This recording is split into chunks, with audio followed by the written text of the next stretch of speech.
I got kind of like find out their talent and show them they God. I'm gonna tell you why, right? You read the Bible? A little bit. Oh, well, I'm gonna tell you a story in the Bible, right? It was they wanted money, and God was like, "I'm gonna give you talents," right? It was three people, right?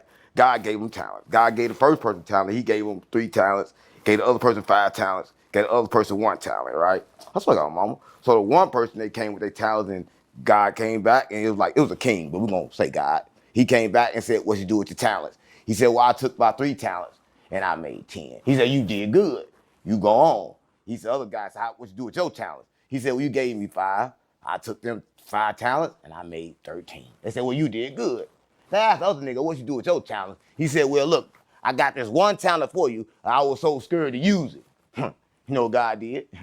Punished him. Nah, took his talent and everything else he had. Stop playing on me. So if you don't use it, you lose it. That's what I got. So I gotta use all my talents. So, talk about not judging a book by its cover, right? The guy on the screen, he goes by the name 607 Unk, out of St. Louis, which he refers to comically enough as Backdoor City, right? But just by how he looks, you wouldn't think the story of the 3 talents is what he would be presenting, right? He has the skull cup with the blue and the red rag. He has a large platinum chain with diamonds, worldwide hustle. He has the dreads, obviously got the gear on, but he's telling a story I think that's very relevant because I think especially with kids in the inner city, this is something that you see a lot, right? You have these kids, these young kids, right? Even maybe at the age of maybe 11 or even younger, right? They are interested in certain things. These interests are not honed, they're not pushed, they're not developed. And then this kid just ends up, graduating from probably high school, maybe a 2 year college, going straight into a job, going to go look for job security because that is all they're taught, right? Get a job, get a good job that you can stay in for 20 years, make your pension, and you'll be good.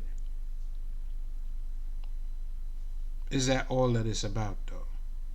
Right?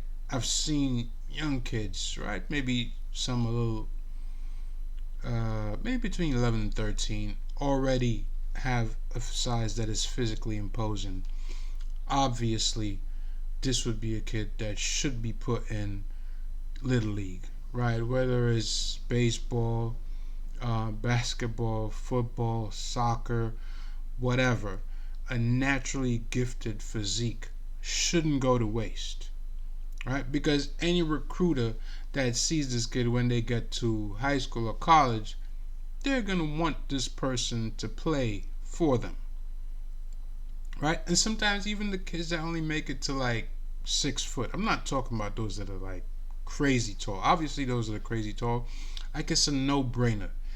Your kid should be in sports. Like that's where all the money's at. All right, they're also intellectual. Okay, yeah. So go to whatever university, Syracuse, Rutgers, Yale, whatever. Go to one of those good schools, Colorado, with Deion Sanders over there.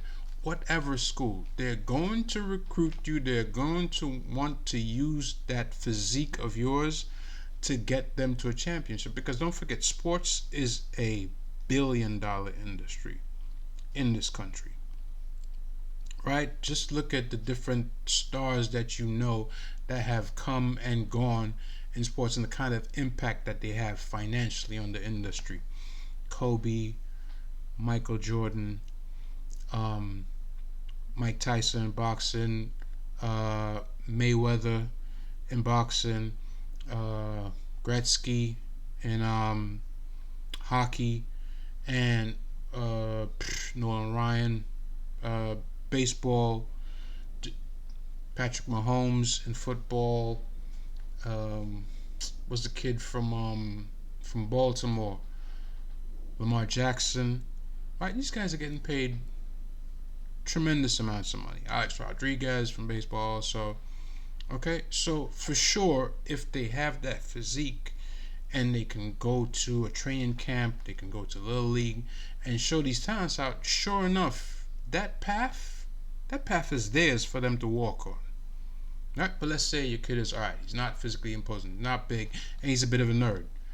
Yeah, we need those too. We need those too. We need the next level of tech, science, botanists, biologists, chemists, all those, right? People in the medical field are not just going to write a script, but people that know enough about the body that are going to be able to tell you things to do, whether it's massage techniques or breathing techniques and all these different things, or a balanced diet. How to start your day, how to go through the middle of the day. Should you fast intermittently? Should you eat certain types of meat? Sodium levels, all these different things. You can have kids go into these areas just based on what they're interested in at a young age. Kids like animals, they're very interested in that. Maybe they might want to, try their hand at being a vet. They like building stuff. Maybe they might want to try their hand at carpentry, masonry, right? And I'm not saying these things are the biggest paying things, but it's a skill that they can have. Maybe you have a daughter, she's pretty, she has a naturally lean physique. She might want to be a gymnast. She might want to be a ballerina. Who knows, right? They will obviously show these interests, but unless you encourage them to do these things, and if they show interest in it, you as the parent also take an interest and help them get into that craft. Obviously, you have to ask them, like, is this something you really want to do? Do you really like, ballet? And I ask my daughter all the time. She's only 6. She likes, gymnastics and ballet and stuff, and she, goes to classes. But then she comes here and she wants the mats out because she wants to practice these different things that she's following this girl on YouTube. Mind you, she's 6. My daughter's 6, right? She's following this girl on YouTube who is a gymnast, and she shows how to do moves, like gradually how you're supposed to stretch first and what part of the move or the motion to do first. And she's actually following it. And obviously it's during the weekend. I don't have anything to do. I'm here with her and I help her. Right? There's so many parents I see them, they're hanging out outside, and of course this is in the inner cities. They're hanging out outside, they're smoking weed, they're with their friends, they're in the project hallways, they're not doing shit. And I'm like, this is why, you have this kind of circle of poverty and lack and, no development and nothing going on, because look at what you're propagating. Right? Rather than trying to do something with the children that you already have, or encourage the youth in some way, all you're showing them is this. Right? I was in the projects recently on 170th and Webster. This is in the Bronx in New York. Came out of the elevator. When I say it was like breathing space only, in that hallway, in that alcove coming out the elevator to exit, it was filled with teens. They had a tripod set up. There was crazy amount of weed smoke going on. I have no clue what they were doing. But I was in the elevator coming down with an elderly woman, and there's this teenage boy posted up on the door, right, on the exit, and the woman is approaching. I mean, she's short, but I'm tall, so obviously see me coming, and he's just standing there, and she had to say, excuse me, like completely no regard. But these are the kids that are being raised by the same parents that I'm talking about, not encouraging them to go out there and do something different.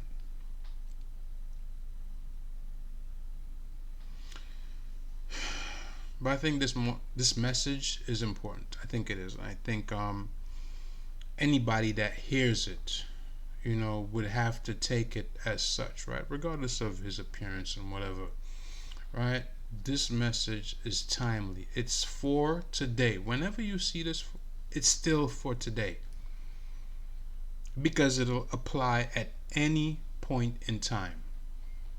You have a talent, use it, right? Make use of it, hone it, craft it, get good at it, get great at it, right? Who's gonna stop you? Nobody can stop you.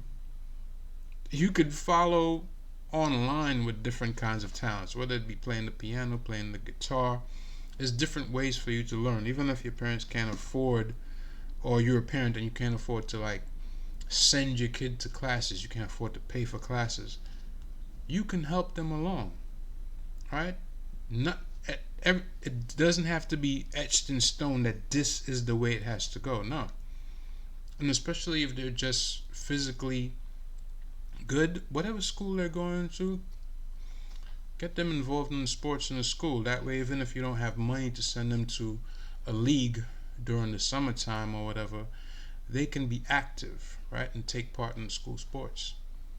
And at least if that's something that they want to do, whatever high school or college that they go to, make sure that that's an option, that if they want it, they can have it available to them.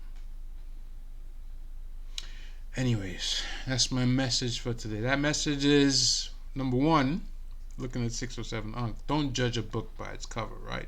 He has a great message. Number two, use your talents.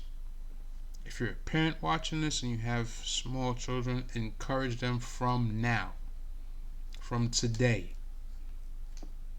And that like I said, whatever day that is that you see this, that's the day that you start doing it. I know I've been off for a while. I've been busy. Computer was all messed up. I had to get a new mic, as you can see here.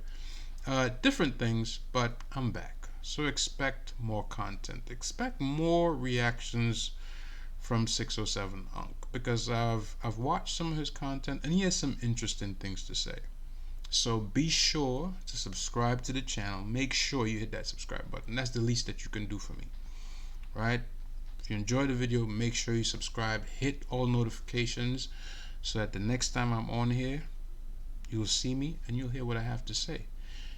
Might be something useful to you. You never know. Until next time, I'm out. Peace.